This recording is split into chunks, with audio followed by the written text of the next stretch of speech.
selalu berusaha menyimpan sesuatu yang bisa membawa manfaat, baik untuk dirinya, untuk anak cucunya, maupun untuk keluarganya, untuk masa kini dan masa depannya. Kadang simpanan itu berbentuk uang, kadang berupa tanah, lain saat berbentuk pabrik, dan lain sebagainya. Sementara masa depan yang paling pasti adalah akhirat. Jika untuk masa depan dunia kita rela memeras keringat, membanting tulang, pergi pagi dan pulang petang, menyimpan uang, menyimpan tanah, menyimpan pabrik, pernahkah kita merenung jika satu saat kiamat datang, kita dibangkitkan dari kubur masing-masing, berdiri di padang mahsyar untuk mempertanggungjawabkan seluruh kegiatan hidup kita di dunia ini, lalu kita akan menuju ke alam akhirat. Sudahkah kita mempunyai simpanan untuk akhirat kita? Pada pertemuan kali ini saya ingin menyampaikan sebuah hadis di mana Rasulullah sallallahu alaihi wasallam bersabda, "Arba'un min kanzil jannah." Simpanan sorga ada 4 macam. Yang pertama, ikhfa'us sadaqah, menyembunyikan sedekah. Saudara-saudara kaum muslimin, sebagaimana yang kita maklum bahwa Allah Subhanahu wa taala melebihkan sebagian rezeki dari kita terhadap yang lain. Ada yang kaya, ada yang setengah kaya, ada yang miskin, ada yang setengah miskin, dan selanjutnya. Ada yang gajinya kecil tapi penghasilannya gede. Ada yang penghasilannya gede tapi enggak punya gaji. Ada juga yang memang gajinya gede dan penghasilannya gede.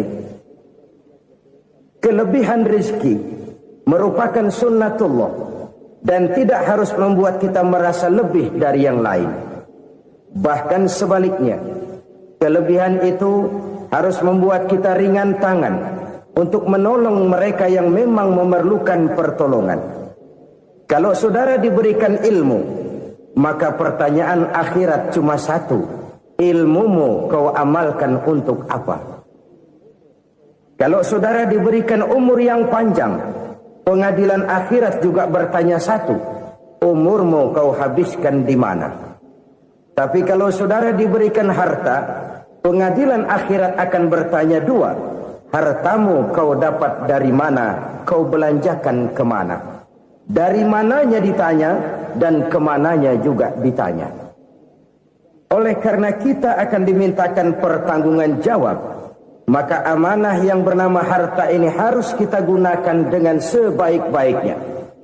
Ada penggunaan yang merupakan kewajiban, itu zakat namanya. Ada penggunaan yang sewaktu-waktu, itu infak namanya. Ada yang lebih sewaktu-waktu lagi, dan itu sedekah namanya. Zakat dia terikat oleh haul dan nisab, oleh putaran batas waktu dan ukuran dari harta itu sendiri. Sedangkan infak terikat oleh situasi dan kondisi perekonomian seseorang. Sedangkan sedekah tidak terikat dengan apapun. Dalam kondisi seperti apapun kita bisa melakukan sedekah dengan yang terkecil sekalipun. Sampai-sampai Rasulullah sallallahu alaihi wasallam mengajarkan, la tahqiranna minal ma'rufi syai'an walau an talqa akhaka biwajhin talik. Atau ada hadis, tabassumuka fi wajhi akhika laka shadaqah. Senyumanmu kepada temanmu adalah sedekah. Jadi untuk melakukan sedekah tidak harus dalam berbentuk uang. Dengan ilmu kita bisa sedekah. Dengan tenaga kita bisa bersedekah, dengan pikiran kita bisa bersedekah, bahkan senyum kepada teman itu pun sedekah. Jadi kalau sedekah dengan uang memang belum punya uang, nyengir aja banyakin. Itu asal pada tempatnya, jangan lalu ketemu tiang listrik cengengesan. Tentu tidak pada tempatnya dan tidak wajar.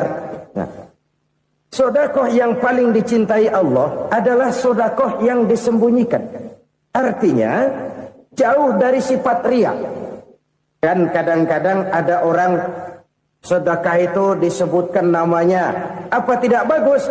Kalau memang niatnya ikhlas, ya bagus-bagus saja. Untuk memberikan sugesti kepada yang lain. Di Fulan bin Fulan nyumbang sekian, diumumkan. Boleh kalau niatnya untuk memberikan rangsangan kepada yang lain supaya dia menyumbang lebih besar dari orang tadi. Tapi kalau itu mendatangkan riya, maka sedekah yang paling dicintai Allah adalah sedekah yang disembunyikan. Tangan kiri saja tidak tahu apa yang diberikan oleh tangan kanan. Sedekah yang dilakukan dengan ikhlas akan merupakan perbendaharaan surga, tersembunyi dari pandangan orang lain, tidak seorang pun tahu. Karena memang sikap yang baik adalah melupakan kebaikan dan mengingat kesalahan. Itu salah satu ciri orang bahagia. Orang yang selalu mengingat kesalahannya dan berusaha melupakan segala kebaikannya.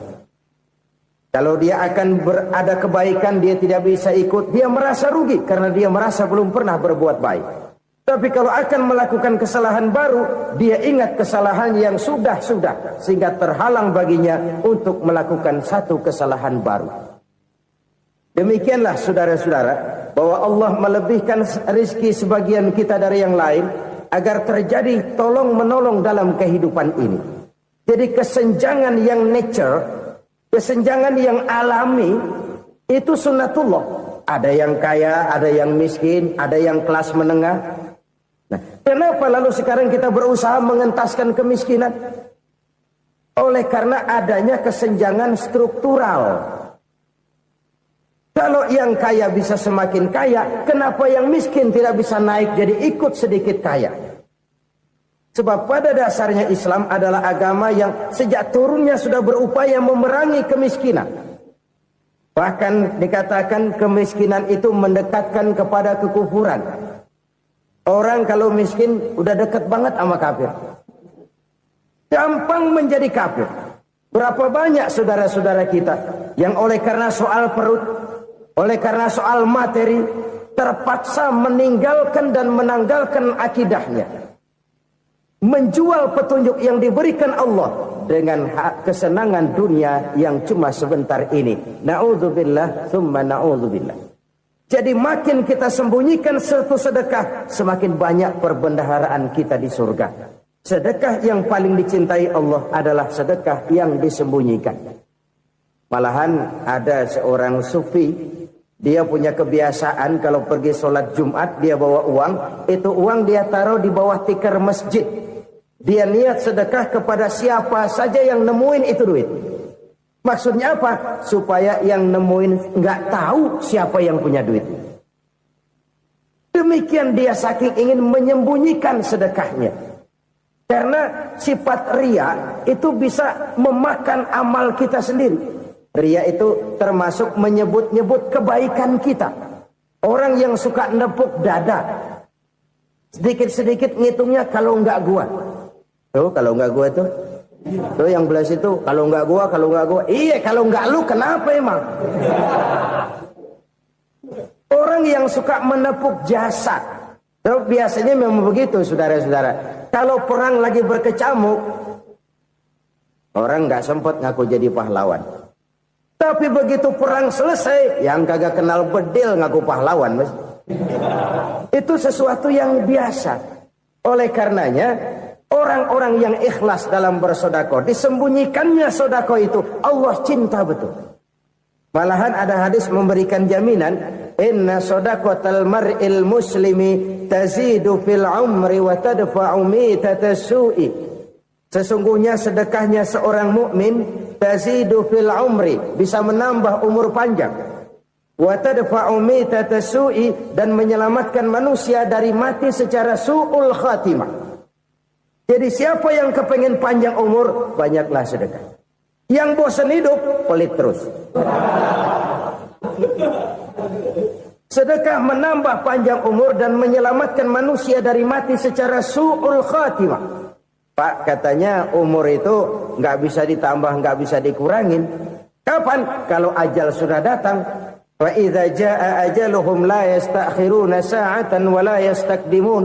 Kalau ajal datang tidak bisa dimajukan, tidak bisa dimundurkan.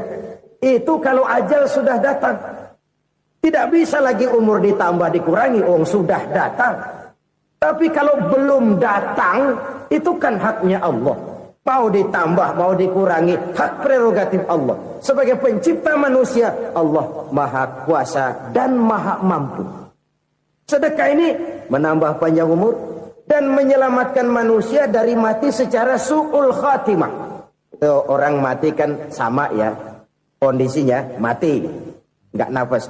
Tapi hakikat mati kan lain-lain. Ada yang mati itu husnul khatimah, baik akhirnya. Misalnya lagi ngaji mati, lagi sholat mati, lagi sedekah mati. Ini yang dinamakan dengan husnul khatimah, baik di akhirnya. Sebaliknya ada yang su'ul khatimah, jelek di akhirnya. Ini yang jadi catatan akhir. Lagi nyekek botol, mampus. Lagi banting kartu, modar. Su'ul khatimah, jelek pada akhirnya. Sedekah menyelamatkan manusia dari mati secara su'ul khatimah. Dan kita semua kepengen mendapat husnul khatimah, jauh dari su'ul khatimah. Oleh sebab itu yang bisa menyelamatkan kita dari penyakit itu antara lain adalah sedekah yang disembunyikan. Yang dikerjakan dengan ikhlas karena Allah. Tidak karena kepengen dipuji orang, tidak karena ingin dikatakan orang pemurah, sebab orang dermawan itu orang yang memberi tanpa harus diminta. Kalau masih harus diminta, ya belum dermawan namanya, masih harus diminta. Kalau nggak diminta ya tulus, lolos, polos. Saudara-saudara kaum muslimin rahimakumullah. Harta adalah amanat dan akan kita pertanggungjawabkan. Allah melebihkan rezeki sebagian kita dari yang lain agar kita saling tolong menolong, bantu membantu. Nabi janjikan siapa yang meringankan beban saudaranya muslim di dunia, Allah akan meringankan bebannya di akhirat nanti. Sebuah jaminan dari baginda Nabi. Si orang yang kita bantu barangkali tidak bisa membalas, Allah yang akan membalas lewat jalan lain yang tidak pernah kita sangka-sangka. Ada orang tanya, Pak, ini ada orang nyumbang masjid sambil marah-marah, gimana? Saya bilang sumbangannya aja ambil, marahnya jangan. Marahnya jangan diambil, itu urusan dia. Saudara-saudara kaum muslimin rahimakumullah. Umat Islam ini kan umat yang punya potensi besar. Kadang kita merenung, kenapa kadang-kadang pembangunan masjid kok lambat sekali? Kalau hotel hari ini peletakan pertama, bulan depan peresmian. Supermarket hari ini peletakan batu pertama, minggu depan peresmian. Tapi kalau sudah yang namanya masjid, kadang-kadang peletakan batu pertama sekaligus jadi batu terakhir. 3 tahun, 4 tahun, campur nebar jalak di jalanan. Duit dijaring kayak ikan sepat. Apa tidak ada orang Islam yang kaya? Banyak. Apa tidak ada pengusaha muslim yang jadi konglomerat? Ada. Lalu yang belum banyak itu yang komit terhadap nilai-nilai agamanya. Akhirnya kita jatuh jadi umat yang lemah. Belum ada pengusaha konglomerat muslim buka pabrik supermi cap beduk misalnya umpamanya atau pabrik kecap cap sorban supaya identitas keislamannya sedikit kelihatan. Kita jatuh jadi umat yang lemah karena potensi tidak terinventarisir dengan baik. Kita ini ibarat kompor yang cuma matengin nasi orang lain. Potensi kita dimanfaatkan oleh orang lain. Ukhuwah Islamiyah kita baru terbatas kepada silaturahmi. Ukhuwah di bidang ekonomi kita lemah. Ukhuwah di bidang kebudayaan kita lemah. Apalagi ukhuwah di bidang politik kita lebih rapuh lagi. Padahal ukhuwah itu adalah totalitas kehidupan manusia. Menyangkut ipolek sosbud. Memerlukan nilai-nilai ukhuwah. Jadi oleh karena itu mari kita menyadari. Di dalam harta kita, walaupun kita yang cari, pergi pagi, pulang sore, peras keringat, banting tulang, di sana ada harta anak yatim. Di sana ada hak masjid. Di sana ada hak pesantren, di sana ada hak jihad. Berbahagialah seseorang apabila dia oleh Allah dijadikan keran. Keran itu menyimpan air, tapi tidak untuk dirinya, tapi disalurkannya kepada mereka yang memang memerlukannya. Saudara-saudara kaum muslimin rahimakumullah, ini yang pertama. Jadi perbendaharaan surga adalah menyembunyikan sedekah. Orang lain nggak tahu, kita pun nggak pernah ngitung-ngitung. Kita anggap lewat begitu saja, padahal itu deposit akhirat. Satu. Yang kedua, perbendaharaan surga itu apa? Wa kitmanul musibah, menyembunyikan kesulitan. Kadang orang takut menghadapi kesulitan, tapi makin kita merenung, hidup ini kan sebenarnya urusan. Takut sama urusan, ya jangan hidup. Tandanya orang hidup itu kalau punya urusan. Urusan melupakan problem. Problem sering menimbulkan kesulitan. Kesulitan bukan untuk ditakuti, tapi untuk diatasi dan dicarikan jalan keluarnya. Siapa sih orangnya yang gak pernah sulit-sulit? Makin tinggi status sosialnya, makin gede urusannya. Makin tinggi kualitas imannya, makin berat tingkat kesulitannya. Cuma memang yang namanya enak itu seperti pelangi. Biang lala itu nggak pernah di atas kepala kita, di atas kepala orang melulu. Lo sih enak lo, kata kita. Dia juga bilang yang enak kan lo. Pelangi itu nggak pernah di atas kepala kita. Kata tukang beca, aduh enak ya naik Mercy.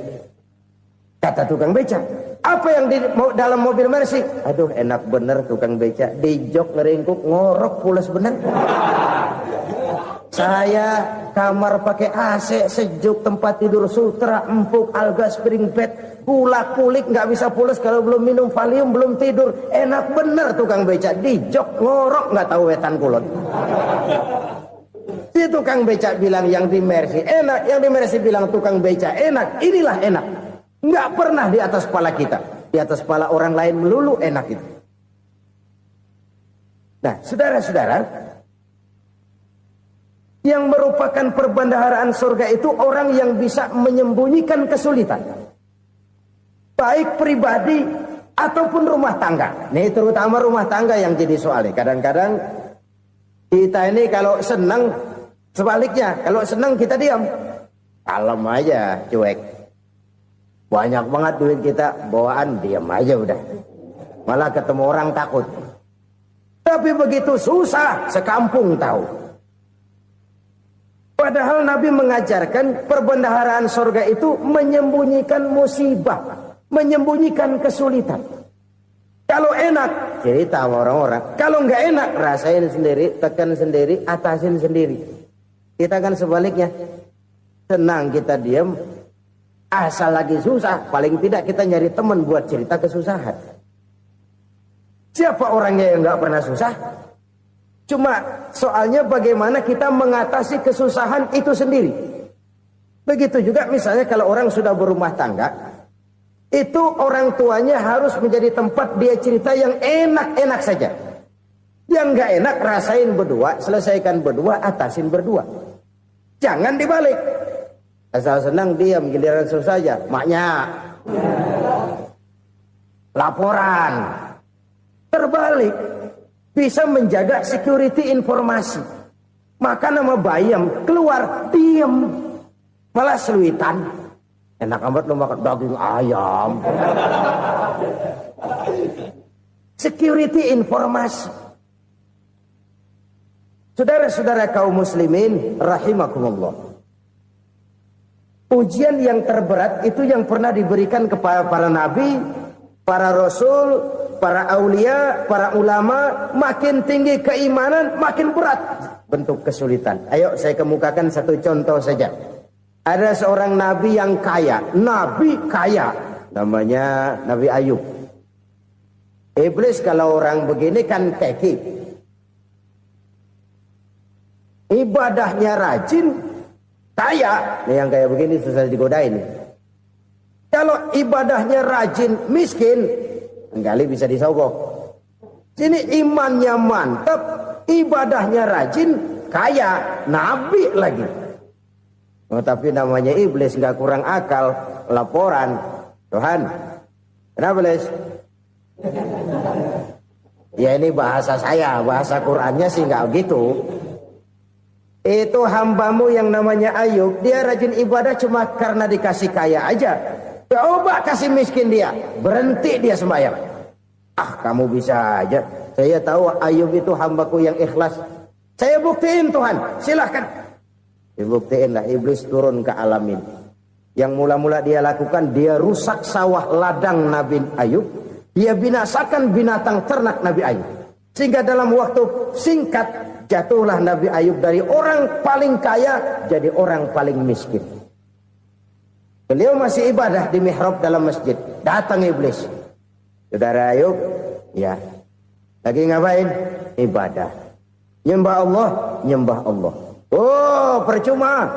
Kenapa? Tuhan yang ente sembah nih, dia udah bikin miskin ente. Sawah ladang ente hancur lebur, binatang ternak binasa. Sekarang ente jadi orang paling miskin. Ngapain nyembah Tuhan kayak begitu? Tekor. Udah berhenti dah ibadah, berhenti ibadah. Ini iblis sama Tuhan laporannya lain, yang dikerjakan kepada Nabi Ayub juga lain. Benar begitu iblis kata Nabi Ayub? Iya, sawah ladang saya habis, buras. Binatang ternak saya binasa, binasa. Saya miskin, bangpak. Apa jawab Nabi Ayub? Bukan innalillahi, ini hebat. Alhamdulillahillazi a'tani wa akhza minni. Segala puji bagi Allah yang telah memberikan harta kepada saya dan sekarang mengambilnya lagi. Alhamdulillah. Allah yang ngasih, Allah yang ambil. Itu mah urusan Allah. Iblis cuman ibadah jalan terus, sujud lagi Nabi Ayub. Iblis seleher gondok banget. Dasar Nabi nggak mempan dia apa-apain. Miskin malah alhamdulillah. Allah yang ngasih, Allah yang ambil. Jadi kalau kita tidak komit, kita tidak terikat kepada kaya, miskin, senang, susah, apa yang bisa bikin kita susah? Jadikan kekayaan, kemiskinan, jadikan senang, susah sebagai anak buah yang bisa kita atur. Jangan kekayaan ngatur kita, jangan kemiskinan ngatur kita. Kita yang harus mengatur mereka. Senang, susah, kaya, miskin, bahagia, sengsara, jadikan itu anak buah yang bisa kita atur. Kalau sekarang kita kaya, lain saat boleh jadi kita miskin, semiskin-miskinnya. Allah yang ngasih, Allah yang ngambil. Tenaga mana yang bisa menghalangi? Ibadah jalan terus. Iblis makin gondok. Dasar Nabi loh. Akhirnya apa? Nabi Ayub dikerjain, diberikan penyakit. Demikian fatal penyakitnya. Bayangin, udah miskin sakit. Masya Allah. Miskin sakit. Sakitnya nggak lama, kira-kira 16 tahun. Istrinya 3, 2 mental minta ceraiin. Ngerawatin laki bengek begini. Senang belum tentu, susah udah pasti nih. Cerai aja, cerai dah. Cerai. Tinggal satu Siti Rahmah yang setia menemani beliau. Sesetia-setianya hati perempuan. Satu saat Siti Rahmah bilang, "Bang, iya, abang kan Nabi bang. Lalu, namanya Nabi kan doanya jarang meleset bang. Maksud kamu minta kenapa sih sama Tuhan biar abang sembuh baik dah bang?" Siti Rahmah, iya.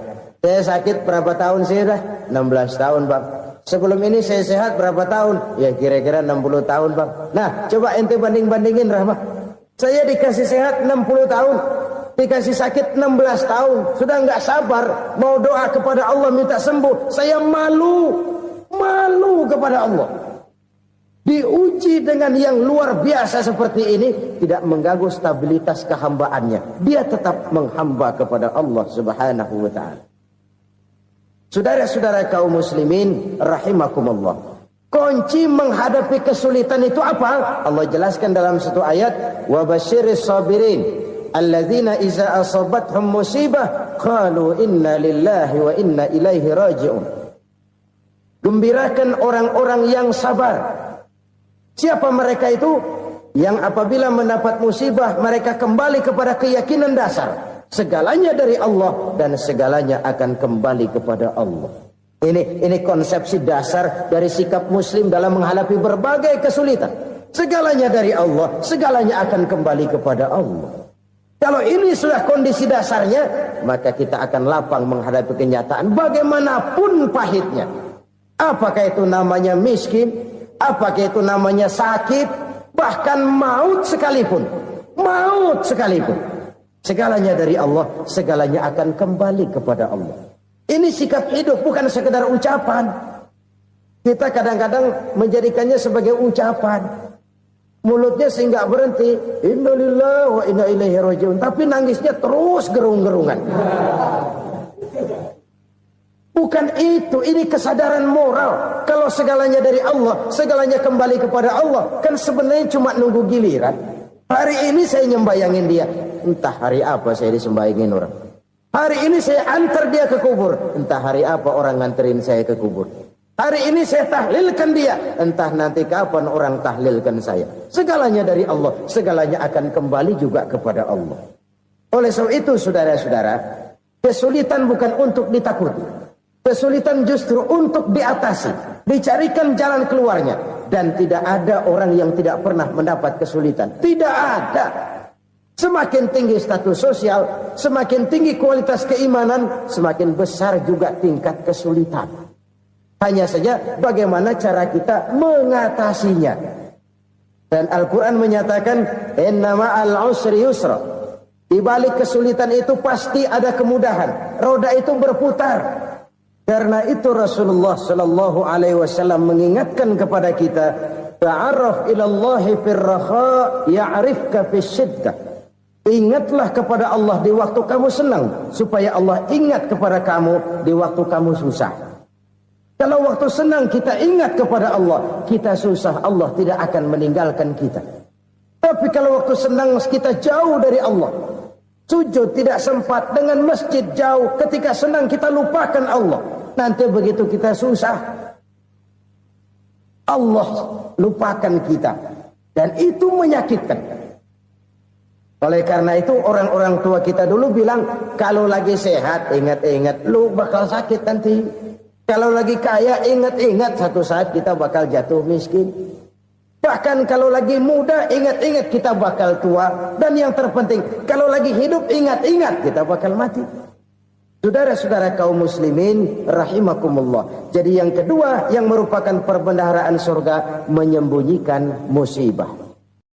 Saudara-saudara kaum muslimin rahimakumullah.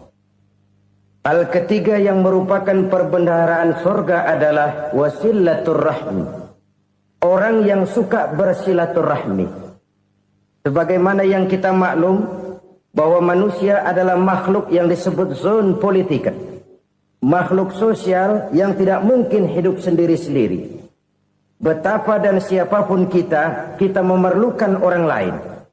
Bodoh betul manusia kalau tinggal di tengah masyarakat tapi tidak mau bermasyarakat. Merasa hebat sendiri, pinter sendiri, gagah sendiri, kaya sendiri. Mungkin kalau mati juga ngubur sendiri.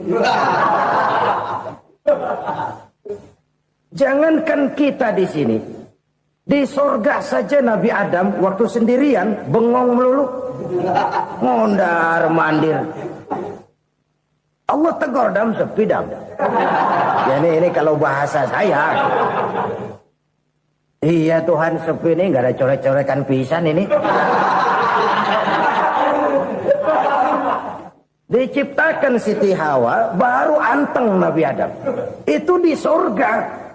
Cobalah. Umpamanya saudara tinggal di Jakarta nih. Kayak bener.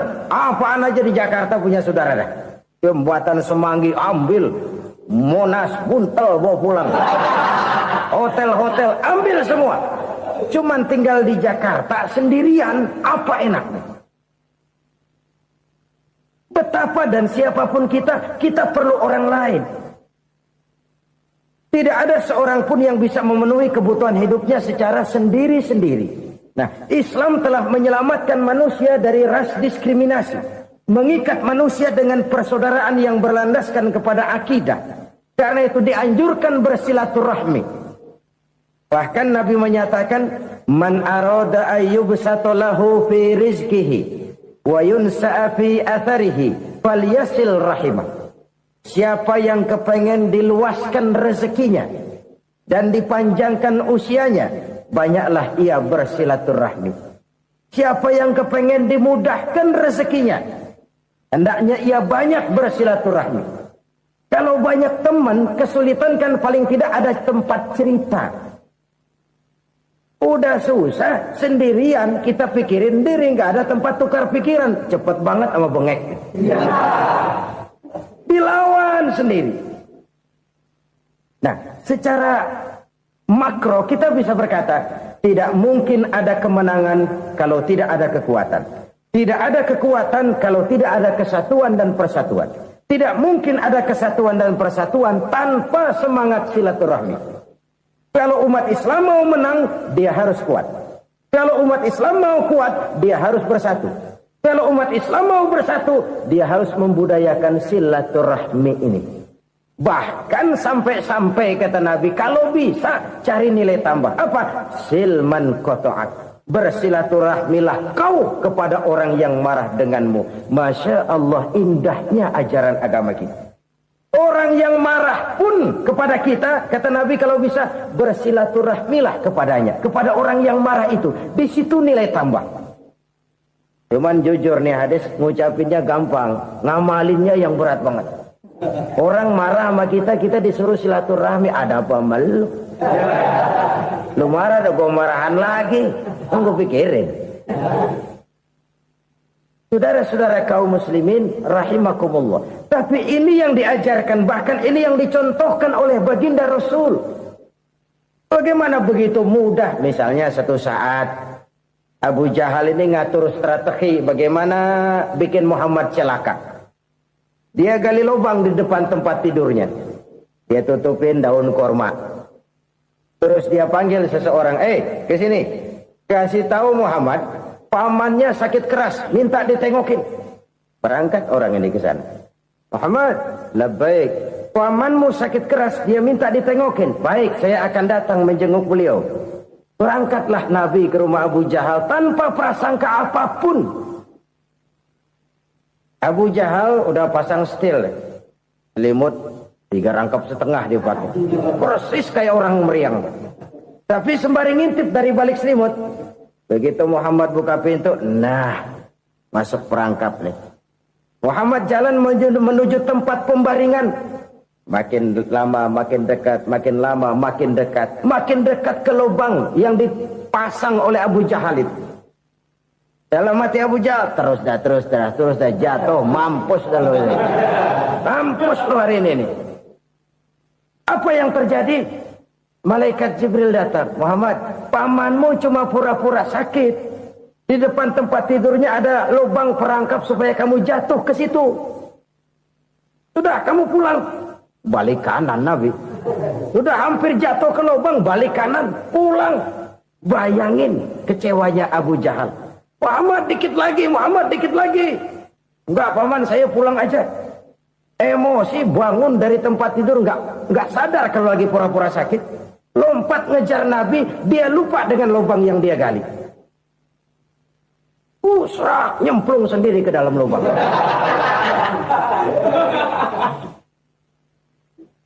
Nabi terus berlalu.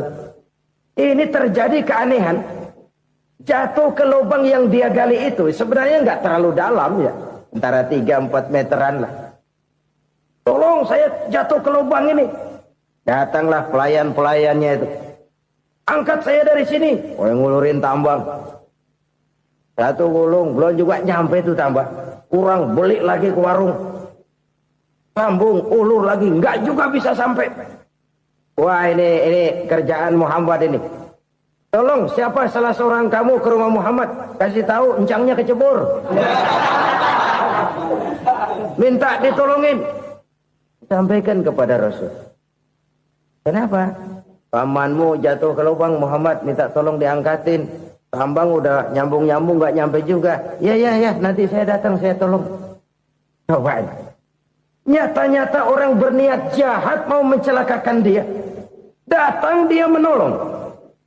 Ini yang disebut air tuba dibalas air susu ya ini. Bukan sebaliknya. Air tuba dibalas air susu. Paman, kecebur ya? Iya Muhammad, tolong ini. Pegang tangan saya. Nabi ulurkan tangannya. Nyampe. Dipegang oleh Abu Jahal. Diangkat ke atas. Sampai atas. Apa kata Abu Jahal? Sihirmu memang hebat Muhammad. Udah ditolongin dikata sihir. Yang enak kita kemplang kan itu orang begitu. Urusan apa? Tapi inilah akhlak. Kalau bisa kamu bersilaturahmilah dengan orang yang marah kepadamu sekalipun. Orang marah kita tetap baik. So, kalau kita berbuat baik sama orang yang memang baik, rasanya sih biasa-biasa aja. Orang baik kita baik lagi, ya draw aja, belum ada nilai tambah di situ. Baru ada nilai tambah kalau kita bisa berbuat baik kepada orang yang nyakitin kita. Itu namanya kita setingkat di atas dia. Dia sakitin kita, kita berbuat baik sama dia. Dia pelit sama kita, kita baik sama dia. Dia marahin kita, kita deketin dia. Di situ kita punya nilai tambah. Jadi siapa yang ingin diluaskan rezekinya kata Nabi dan dipanjangkan umurnya, hendaklah ia banyak-banyak bersilaturahmi. Sederhana sebenarnya silaturahmi. Tapi silaturahmi membangkitkan semangat kesatuan dan persatuan. Kesatuan dan persatuan melahirkan kekuatan. Dalam matematika, 1 ditambah 1 pasti 2. Tapi di tengah masyarakat, 1 orang takut ditambah 1 orang takut, hasilnya jadi 2 orang setengah berani. Kenapa setengah berani? Karena udah berdua. Tadi pan takut sendirian. Kalau dia kumpul turu-turu takutlah jadi berani. Kita yang lemah, kita yang tidak berdaya, kita yang miskin, kalau mau kompak bersatu, apa yang nggak bisa kita kerjain? Apalagi tinggal di kota besar, pilihan cuma 2, bertahan atau minggir. Bertahan atau minggir. Untuk bisa bertahan harus mampu bersaing. Untuk mampu bersaing harus punya keahlian. Keahlian harus ditunjang dengan pendidikan. Ditambah oleh kekompakan sebagai umat. Udah miskin mencar mulu, orang injek gitu. Orang nggak pandang urusan apa malu. Oleh karena itu silaturahmi pada hakikatnya merupakan roh dari ukhuwah yang diajarkan oleh agama kita. Bagaimana Islam menyelamatkan masyarakat manusia dari ras diskriminasi, mengikat manusia, dan tidak ada persaudaraan yang lebih indah selain persaudaraan yang diikat dengan nilai-nilai akidah. Sepanjang orang di jalan Allah, itulah saudara kita. Keluar dia dari jalan Allah, selesailah persaudaraan sampai di situ. Karena itu, kalau ingin menyimpan sesuatu di surga, banyaklah bersilaturahmi. Datang ke rumah ini, datang ke rumah itu, dan lain sebagainya. Itu simpanan kita di akhirat nanti. Ini yang ketiga. Saudara-saudara, yang keempat, perbendaharaan surga itu apa? Wa qawlu la hawla wa la quwwata illa billah. Ucapan la haula wa la quwwata illa billah. Ibadah kan ada yang berat, modalnya besar. Bangun masjid berat, modalnya besar. Bangun rumah sakit berat, modalnya besar. Ada ibadah yang berat, tapi modalnya ringan. Misalnya puasa. Puasa itu berat, mengendalikan nafsu. Kalau sekedar nggak makan nggak minum sih enteng, mengendalikan nafsu itu jihad terbesar. Tapi kan modalnya ringan, cuma niat saja.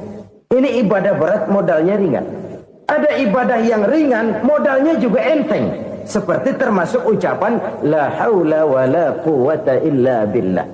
Tanpa sadar, la haula wa la quwwata illa billah, nyelengin tuh di surga. Nyelengin, kita nggak terasa, nyelengin simpenan akhirat.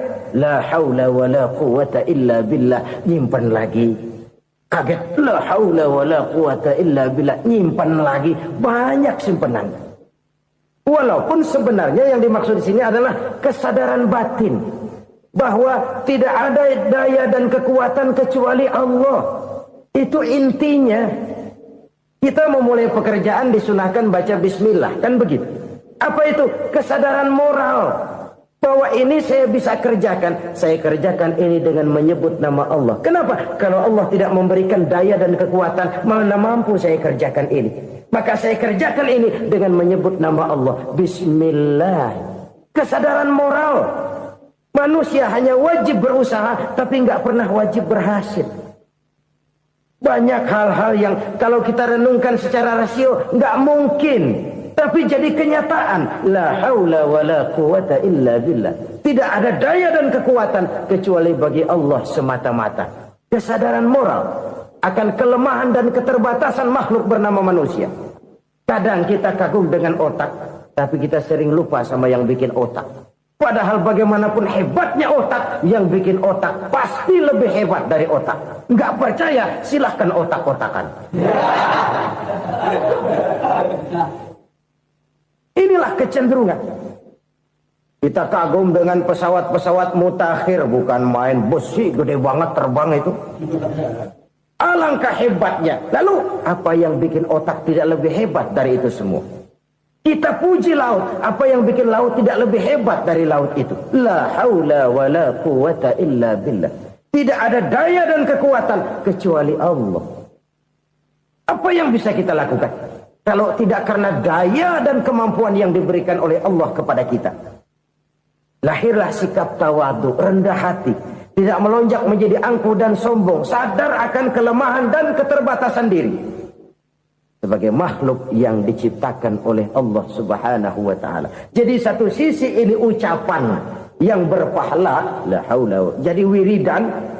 Pada sisi lain ini kesadaran moral, sikap mental, kesadaran batin. Bahwa yang punya daya dan kekuatan itu cuma Allah. Kita nggak pantas untuk sombong. Sebab sombong itu pakaiannya Allah. Kita nggak sedang pakai pakaian Allah, kegedean.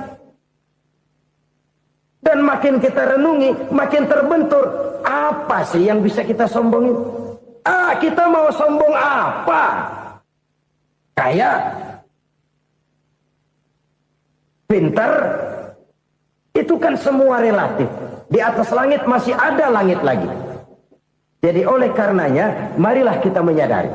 Manusia hanya wajib berusaha, tapi tidak pernah wajib berhasil. Yang berusaha saja tidak wajib berhasil, apalagi yang tidak berusaha. Islam bukan agama orang pemalas yang selesai sholat lalu ngelohom, nggelenggem ayem-ayem. Tapi Islam bukan agama orang sombong yang setelah berusaha lalu tidak memerlukan Allah. Kita bisa saja bikin proyeksi, tahun sekian kita bakal panen besar menurut perhitungan otak. Tapi ada kejadian lain. Apa? Tikus ngambek. Habis itu dimakanin tikus, panen gagal. Proyeksi rasional gagal oleh tikus-tikus yang ngambek itu. Bisa saja terjadi. Tahun depan kita panen besar, urung. Kenapa? Musim panas panjang.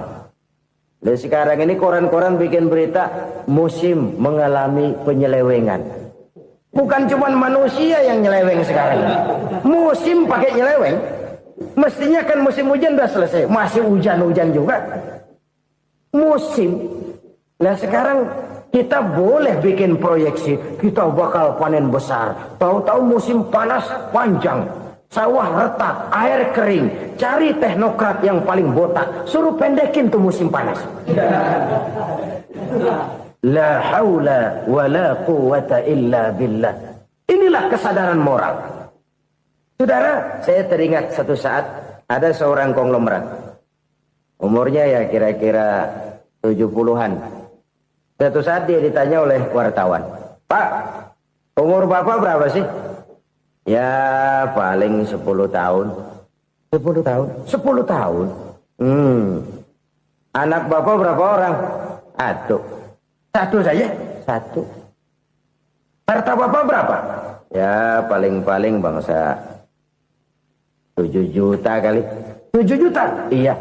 Pak, kenapa Bapak bohongi saya? Bapak punya buku biografi. Koran-koran, majalah-majalah banyak memuat cerita riwayat hidup Bapak.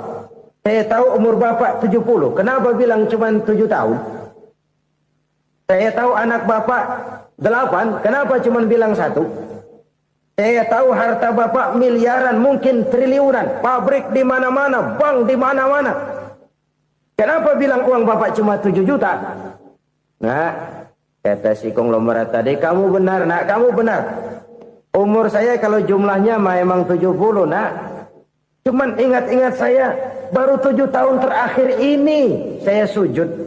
Baru 7 tahun terakhir ini saya berusaha dekat dengan Allah. Saya laksanakan perintahnya, saya jauhi larangannya.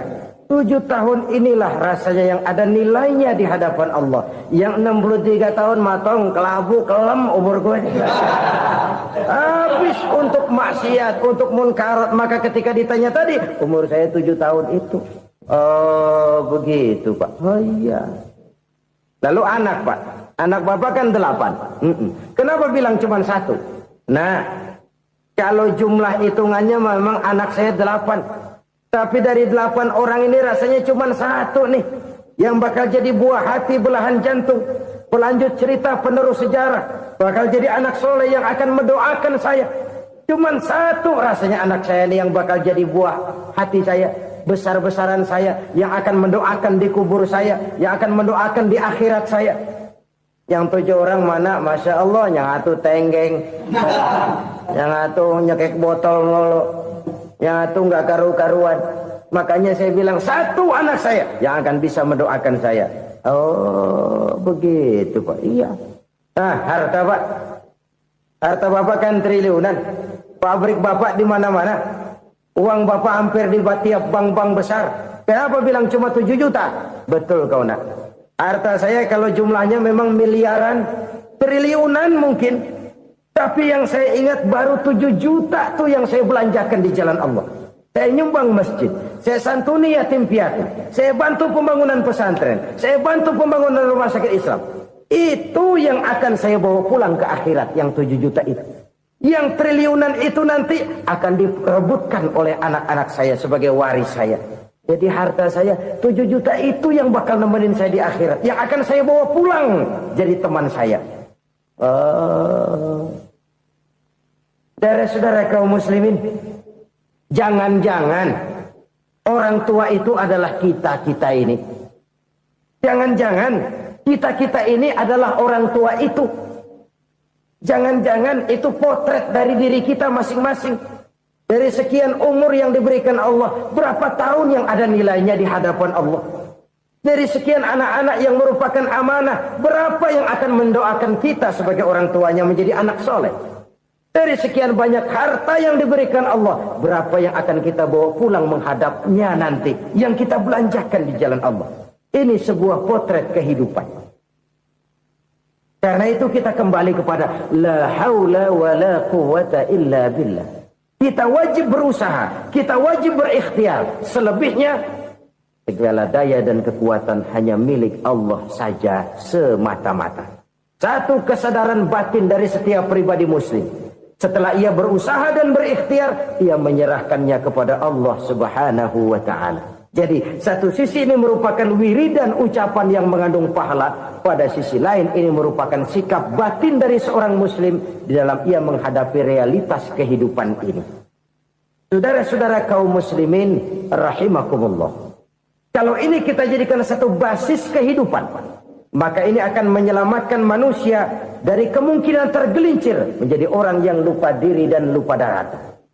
Sebab itu Imamul Ghazali berpesan, jadidis safinah fa innal bahra amiq wa khuziz zad fa inna safara ba'id wa khaffifil hamla fa innal hamla sadid. Perbarui selalu kapalmu karena lautan sangat dalam. Bawa bekal yang banyak karena perjalanan ini sangat jauh. Ringankan beban karena kebanyakan beban akan menyakitkan. Alangkah indah kalimat ini, alangkah dalam makna yang terkandung di sana. Perbarui selalu kapalmu karena lautan sangat dalam. Apa artinya ini? Jaga mentalmu baik-baik. Pelihara imanmu baik-baik karena hidup penuh cobaan seperti lautan. Kita kalau berlayar di lautan kan kadang-kadang tenang, angin bertiup sepoi-sepoi basah. Jika malam datang bintang gemintang bertabur menghias cakrawala. Rembulan memantulkan sinarnya dengan indah. Dalam keadaan begitu berlayar enak. Tapi lain saat ombak menggunung, halilintar menyambar, angin topan bertiup. Berapa banyak sudah saudara-saudara kita yang tenggelam di lautan dunia tanpa sadar bahwa dia belum sampai kepada pantai yang akan dituju. Berapa banyak sudah saudara-saudara kita yang tenggelam di lautan dunia ini tanpa sempat bangkit lagi. Dia menyangka sudah sampai kepada tujuannya. Hati-hati kapal jangan sampai bocor karena lautan sangat dalam. Iman ini jaga baik-baik karena hidup penuh dengan ujian. Wa khuzizat fa inna safara ba'id. Bawa bekal yang banyak karena perjalanan sangat jauh. Saudara mau ke Bandung, bawa duit. Saudara mau ke Surabaya, banyakan lagi duitnya. Saudara mau ke Mekah, gepokan, iketan tuh duit nggak lembaran lagi.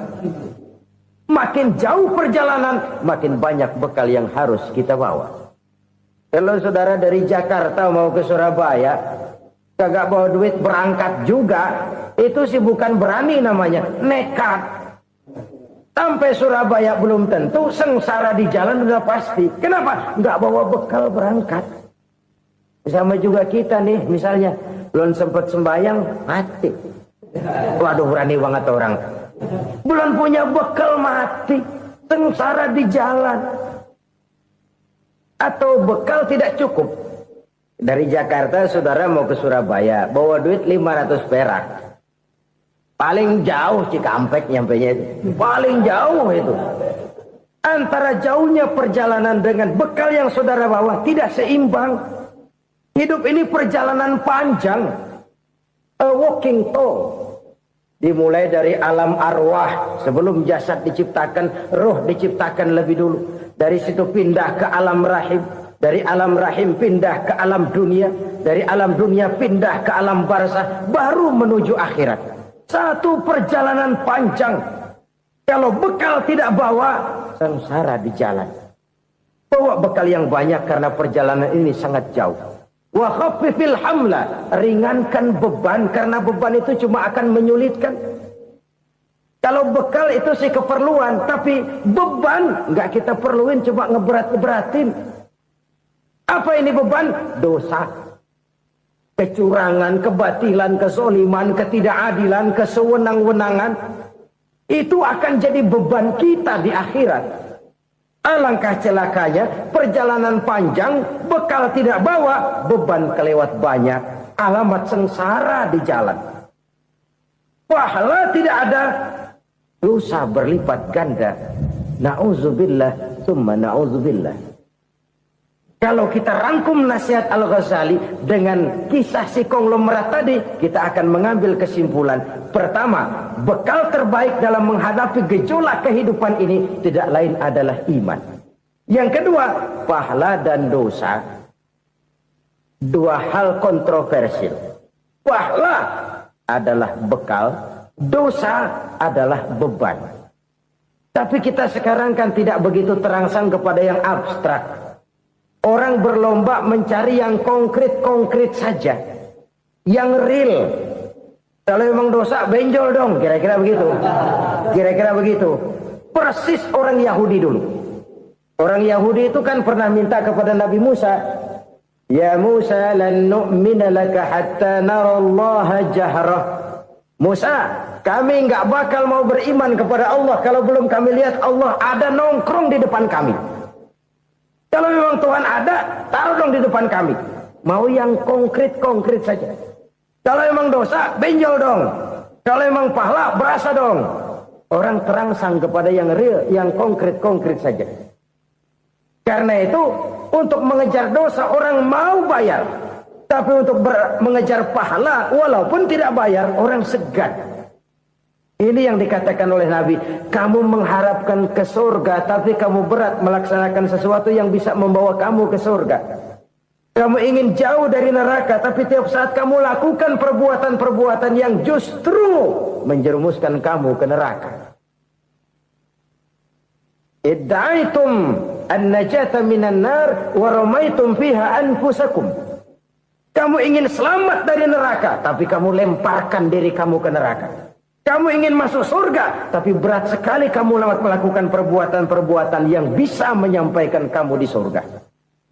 Saudara-saudara kaum muslimin rahimakumullah. Jadi hal keempat yang merupakan perbendaharaan surga adalah la haula wa la quwwata illa billah. Satu sisi ini merupakan ucapan yang memperberat timbangan akhirat. Pada sisi lain ini merupakan sikap hidup seorang muslim. Kesadaran batin yang sangat dalam bahwa tidak ada daya dan kekuatan kecuali Allah. Dan itu kita simbolkan pada saat memulai pekerjaan dengan Bismillah. Dengan menyebut nama Allah. Satu kesadaran moral. Saya hanya bisa melakukan ini karena diberikan daya dan kekuatan oleh Allah. Lahirlah sikap tawadu, rendah hati, tidak melonjak menjadi angkuh dan sombong. Saudara-saudara, sampai sini dulu jumpa kita kali ini. Semoga 4 perbendaharaan surga ini dapat kita lakukan, yang kelak akan merupakan bekal kita di kemudian hari nanti. Amin ya rabbal alamin. Bapak-bapak, ibu-ibu, saudara-saudara kaum muslimin rahimakumullah. Di dalam kehidupan kita sebagai seorang muslim, minimal 5 kali dalam sehari semalam kita mendengar seruan untuk mendirikan solat yang disebut azan.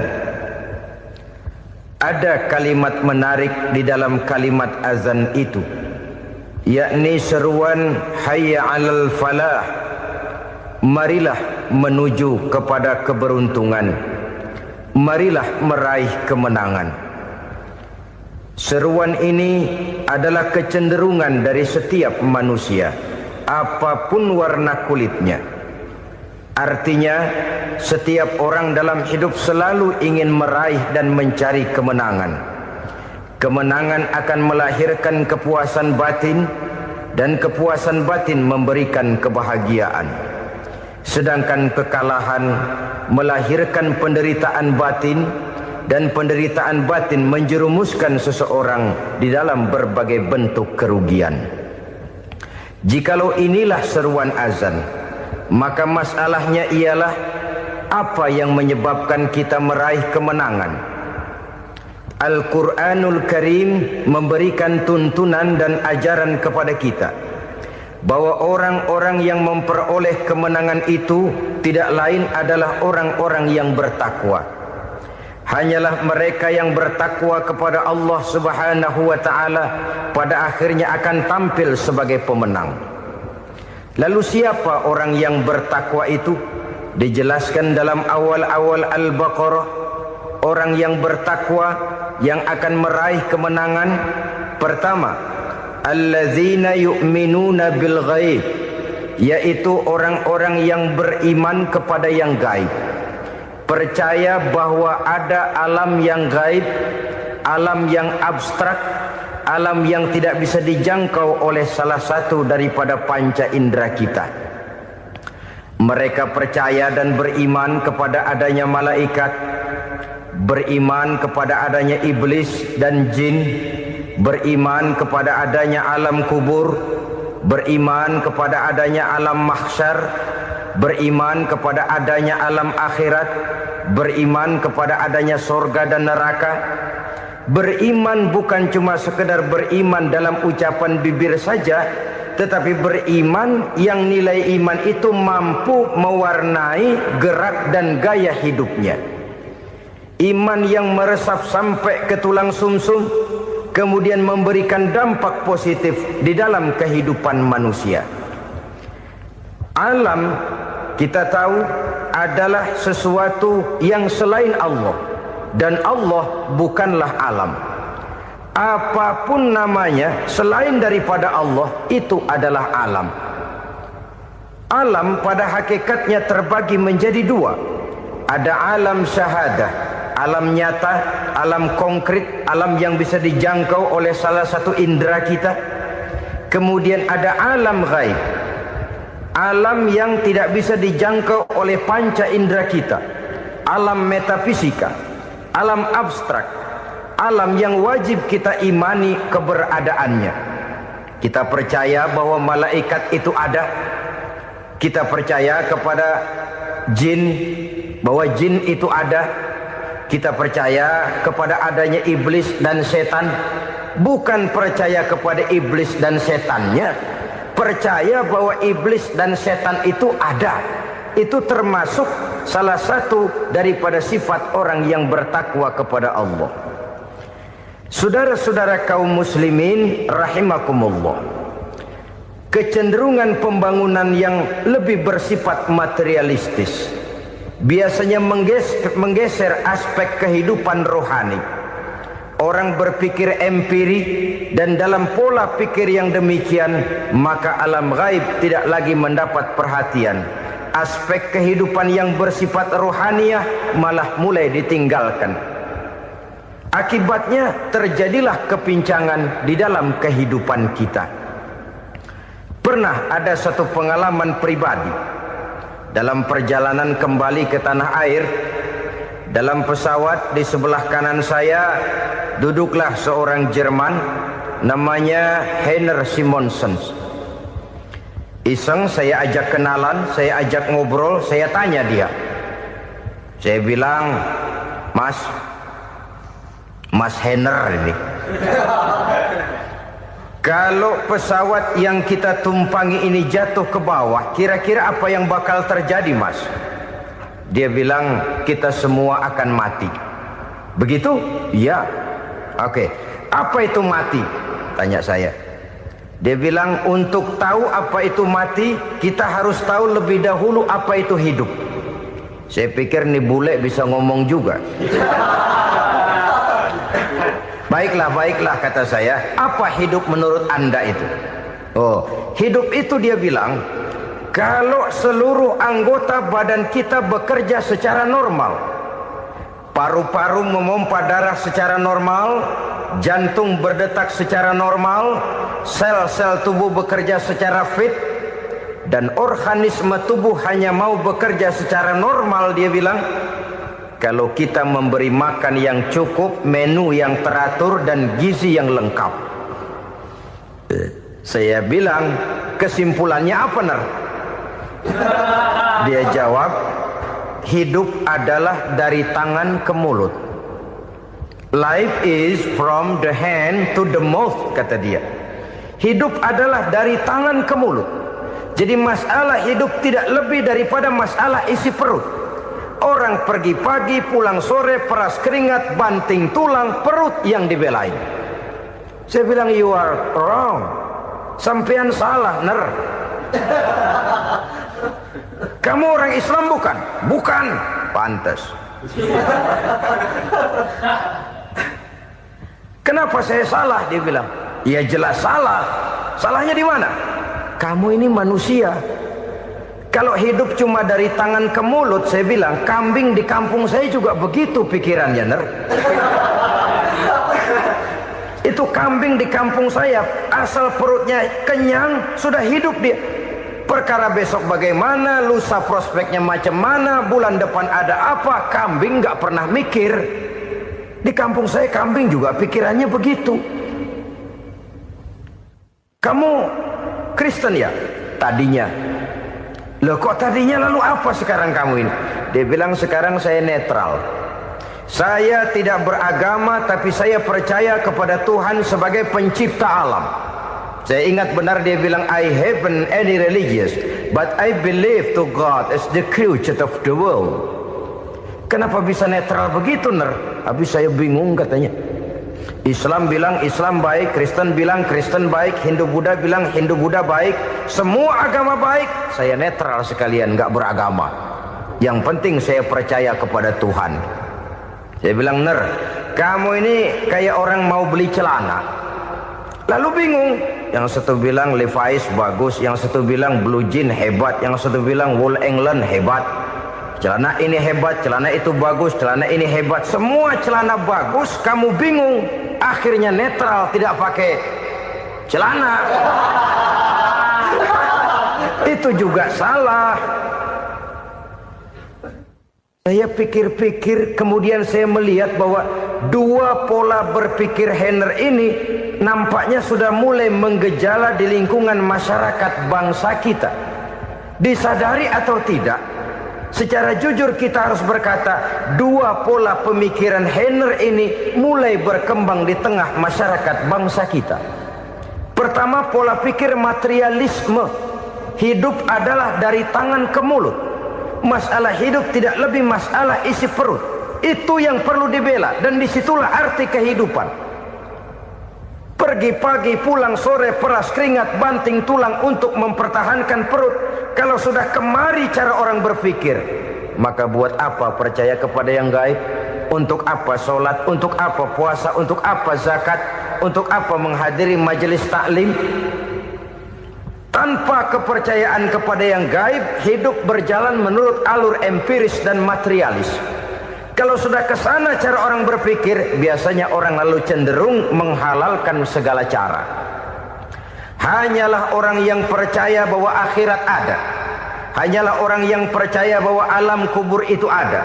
Hanyalah orang yang percaya bahwa malaikat itu ada, hidupnya akan lebih terarah dan terkendali. Karena kepercayaan kepada yang gaib, yang merupakan fase daripada kehidupan setelah hidup yang sekarang ini, mewarnai gerak pribadi seseorang di dalam dia melakukan kegiatan hidupnya. Pola berpikir materialisme, disadari atau tidak, mulai menggejala di lingkungan masyarakat bangsa kita. Hidup tidak lebih dari urusan tangan ke mulut, mulut ke tangan, tangan ke mulut. Asal perut sudah kenyang, hiduplah sudah. Perkara bagaimana prospek hari yang akan datang, bagaimana akhirat, tidak jadi persoalan. Ini yang oleh Nabi diperingatkan, ad-dunya sijnul mu'min wa jannatul kafir. Dunia adalah penjara bagi orang beriman dan surga bagi orang kafir. Dulu di zaman Belanda hadis ini pernah disalah tafsirkan, disalah artikan, digunakan sebagai senjata untuk mengkebiri dan membuat impoten umat Islam. Sudahlah umat Islam gak usah macam-macam, kata Belanda. Dunia ini kan penjara buat orang Islam, surga buat orang kafir. Di penjara jangan bertingkah.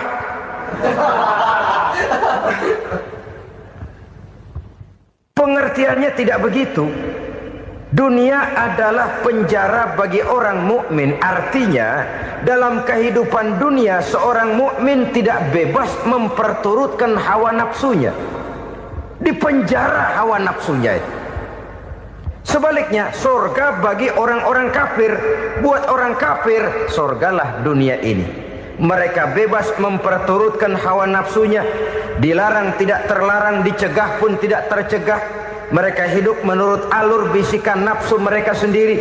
Kemudian bila ajal datang, maut merenggut nyawa, selesailah surganya sampai di situ. Maka bagi orang-orang yang tidak percaya kepada adanya akhirat, kepada adanya alam gaib, surganya sebatas umurnya. Sekali lagi, surganya sebatas umurnya. Bila umur selesai, ajal pun datang merenggut nyawa, selesailah sudah surganya sampai di situ.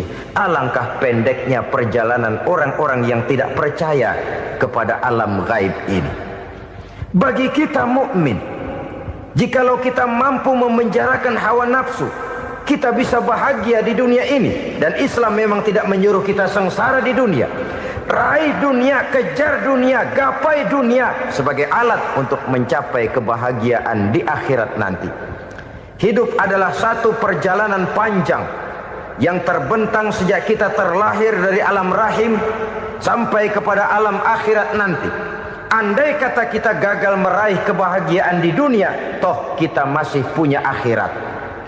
Tapi jangan jadi dalil yang melemahkan semangat. Biarin dah kita di dunia kebelangsak, yang penting akhirat. Akhirnya dunia benar-benar kebelangsak. Bagaimana dunia ini bisa kita raih, dan bagaimana meraih dunia untuk menunjang kepentingan akhirat nanti. Yang kedua dari pikiran Heiner yang saya lihat menggejala di lingkungan masyarakat bangsa kita, timbulnya manusia-manusia netral. Seolah-olah Tuhan yes, agama no. Sama Tuhan percaya, agama ogah. Tuhan ngangguk, giliran agama godeng. Padahal hampir dalam setiap ayat dalam Quran, kata-kata amanu biasanya bergandeng dengan wa amilus shalihat. iman dan amal soleh. Ini sebagai isyarat Tuhan dan agama jangan pernah dipisah-pisah. Apabila kita bertuhan, maka kita harus beragama. Apabila kita beragama, maka agama itu harus bersumberkan dari Tuhan yang kita imani itu. Tidak mungkin kita pisah, Tuhan yes, agama no. Sama Tuhan percaya tapi agama bikin sendiri. Sembayangnya cukup bengong 2 jam madep ngulon.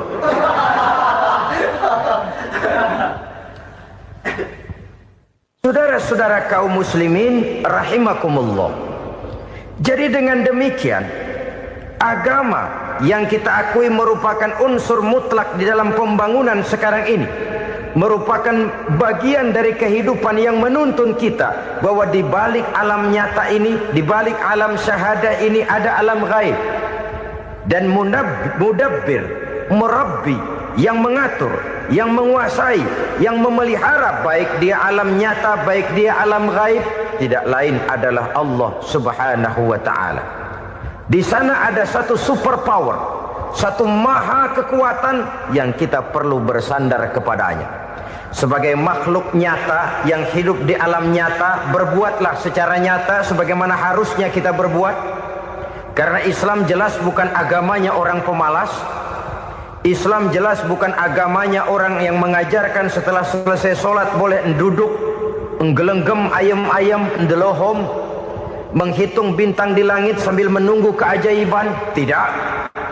Islam adalah agama yang mengajarkan apabila sholat sudah selesai kamu kerjakan, bertebaranlah di permukaan bumi, cari karunia Tuhanmu. Jangan hidup berpangku tangan menunggu keajaiban. Karena hidup bukan undian. Jangan berharap untung besar tanpa mau peras keringat.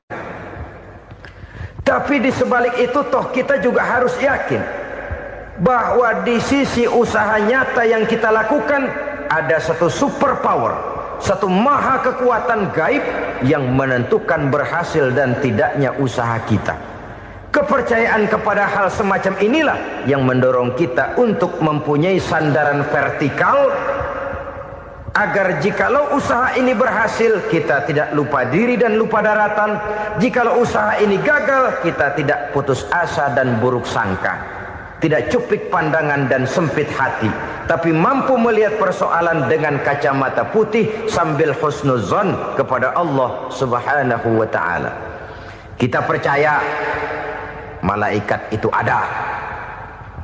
Ada yang namanya raqib dan atid, mengawasi gerak hidup kita sampai kepada gerak hati kita. Ini memberikan sugesti agar kita berhati-hati. Tidak sejengkal tanah pun kita bisa berlindung dari pengawasan raqib dan atid. Ada munkar nakir yang akan menyoal kita di alam kubur. Ada malaikat Malik, penjaga neraka. Ada malaikat Ridwan yang menjaga surga. Kita percaya kepada adanya jin. Kita percaya kepada adanya setan, iblis. Percaya kepada adanya, bukan mempercayai si setan, si iblis lalu menjadikannya sebagai teman. Tidak. Percaya bahwa mereka itu ada dan merupakan makhluk Allah yang gaib, yang diciptakan Allah Azza wa Jalla. Kepercayaan kepada alam gaib memberikan motivasi terhadap gerak lahir manusia, sehingga dengan motivasi kepercayaan kepada yang gaib, gerak lahir jadi lebih terarah, jadi lebih terpelihara. Pernah seseorang bertanya, Pak, apakah adanya akhirat bisa